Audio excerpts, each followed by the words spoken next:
en sevdiğimiz parçalarımızdan biri. Hayat veren bize hayvanlarımızı, canlılarımızı, işte arkadaki kapkacağımızı, onun arkasındaki yatağımızı, yorganımızı, bizim bunları hepsini bırakıp çekip geldik buralara. Ben o kadar bir üzüntü yaşıyorum ki, yani köyümün terk etmesinden ötesinde yaşamla, küçüklüğümle birlikte yaşadığım hayvanlarım hepsini terk ettim. O benim yüreğimi burkuyor. Toprağımı terk ettim, suyumu terk ettim, gezilerimi terk ettim, doğamı terk ettim.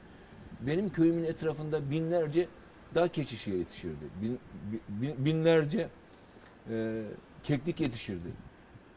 Yüzlerce kurt yaşardı, ayılar yaşardı, efendim tavşanlar tut, tüm doğa hayvanlarla iç içe yaşardık. Biz insanı seven, tüm böceği, yani yaşamdaki tüm yaşanmış olan hayvanları, bitkilerini birlikte severdik.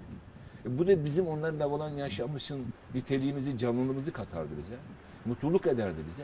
Onun için bizim için bir hayvanın bir insandan veya bir canlının bir farkı yoktu. Çok önemliydi. Herkes aynı değeri, aynı süreci katardı. İşte çocuklarımız korkularında, onlar da korkularında bir kısmı geldiler, Tunceli'ye yerleşti. Yıllarca orada yer bulamadılar, dışarıda kaldılar, sıkıntı yaşadılar. Yaşamlarının içerisindeki mücadelede zorluklar yaşadılar, iş bulamadılar. Köyde elektrik parası yoktu, su parası yoktu. Doğal gazı parası yoktu, kömür parası yoktu, ev kira parası yoktu. Kendisi ekiyordu, kendisi üretiyordu. Yılda da bir sene cevizlerini topluyordu. Katırlarla, insan kendi gücüyle getiriyorlardı. Daha önce de hayvanları vardı, arıcılığı vardı. Üretiyorlardı, onlarla geçimini sağladı ve mutlulardı. Biz günlerce geliyorduk tüm komşularımızla bir evde oyunlar oynardık, kışın yaşardık. Yaşamımızı mutlu kılardık yani. Büyük bir acı hissettik ya. Yani gerçekten onu anlamak çok zor geliyor.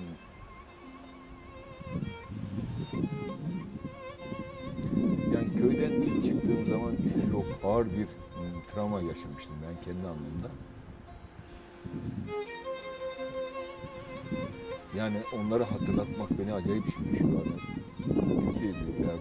Yani İlyas isminde bir köpeğim vardı. Ve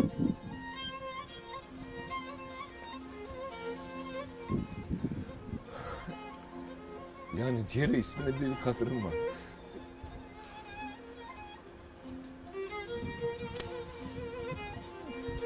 Onlar çok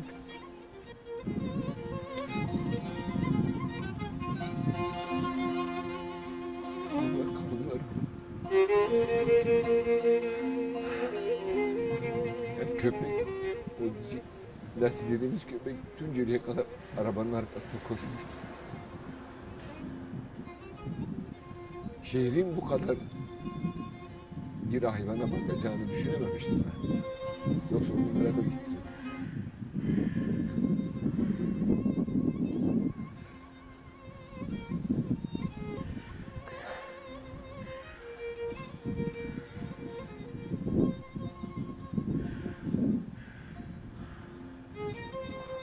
Yani anlatamıyorum ya.